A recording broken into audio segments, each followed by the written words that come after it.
Hi friends, ఈ video చూస్తుంటే ఇవేమిటి అనుకుంటున్నారో అర్థం కావట్లేదా? ఇది పాలగుండతో చేసిన పాల ముంజలు అనే పాతకాలం నాటి స్వీటు, అమ్మమ్మల కాలం నాటి స్వీట్. ఇది old is gold, health is wealth అంటారు కదా, అది కరెక్ట్గా ఈ స్వీట్కి వర్తిస్తుంది. పాలగుండ అన్నాను కదా అనేది మిల్క్ పౌడర్ అనుకున్నారు, కాదు. ఇక ప్యాకెట్లో చూపిస్తుండగా పలుకులు పలుకులుగా ఉంటుంది. ఇది ఒక రకం దుంపతోటి చేస్తారు, దుంప వేరు ఇది. ఇది అన్ని రకాల కిరాణా షాపుల్లోనూ, తర్వాత ఆయుర్వేదం షాపుల్లో ఆన్లైన్లో దొరుకుతుంది. ఎక్కువగా ఉత్తరాంధ్రలోనూ ఒరిస్సాలో చాలా ఎక్కువగా వాడతారు. మరి ఆలస్యం చేయకుండా ఈ స్వీట్ ఎలా చేయాలో చూద్దాము. చేయడం చాలా ఈజీ, 10 నిమిషాలు అయిపోతుంది. ముందుగా మనకి కావాల్సినంత పలుకులు తీసుకొని నీళ్లు పోసి ఒక 10 నిమిషాల సేపు నానబెట్టాలి. నేను ఇక్కడ 1 కప్పు తీసుకున్నాను. ఈ పలుకులు పౌడర్ ఫామ్లో కూడా దొరుకుతుంది, యారో రూట్ పౌడర్ అని దొరుకుతుంది. ఈ పాలగుండ నానే లోపల ఏ కప్పుతో అయితే పాలగుండ తీసుకున్నామో అదే కప్పుతో సగం పంచదార, ఒక 5-6 ఏలక్కాయలు తీసుకుని పౌడర్ చేసుకోవాలి. అలాగే కొంచెం జీడిపప్పు కూడా తీసుకోవాలి. కొంచెం తీపి ఎక్కువ తినేవాళ్ళు ఇంకొంచెం 1 స్పూన్ వేసుకున్నా పర్వాలేదు. ఒక 10-15 నిమిషాలు అయిన తర్వాత మనం నానబెట్టిన పలుకులు బాగా నానిపోతుంది.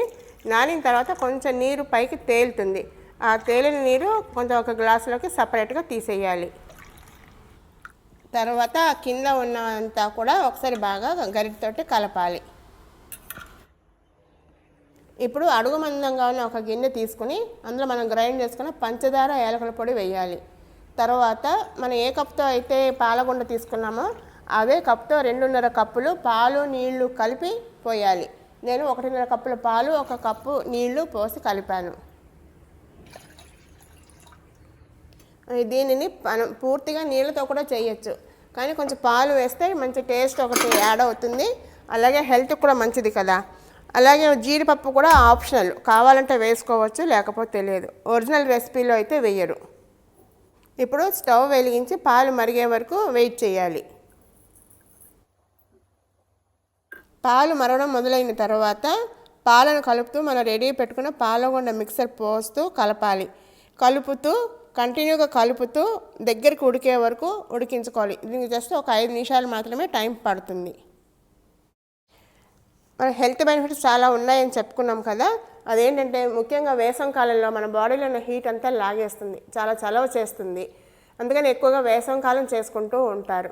ఇది ఇలా స్వీట్ లాగే కాకుండా పాయసలాగా కూడా చేసుకుని తాగొచ్చు పల్చగా.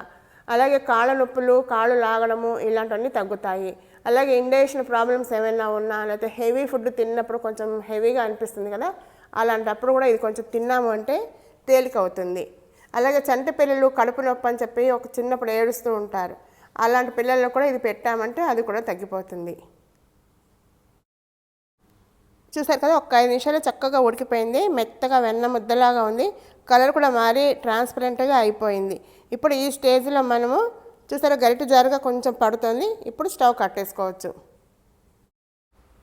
ఒక 2-3 నిమిషాలు ఆరిన తర్వాత ఒక గ్రీస్ చేసిన పళ్ళెంలో గరిటెతోటి చిన్న చిన్న బిళ్ళల్లాగా, అంటే మనం వడియాలు పెడతాం కదా, అలాగా కొంచెం కొంచెం వేసి ఒక అరగంట సేపు దగ్గర పడే వరకు ఆరనివ్వాలి. ఇలాగ పళ్ళెం నిండా ఒకటి తర్వాత ఒకటి కొంచెం దూరంగా పెట్టుకొని ఆరనివ్వాలి. అలాగే అరిటాకు అవైలబుల్ ఉంటే అరిటాకు మీద కూడా పెట్టుకుంటే బాగుంటుంది. నేను వెరైటీగాను కొంచెం బిస్కెట్ కట్టర్స్ ఉంటే ఆ మౌల్స్లో వేసి పెట్టాను.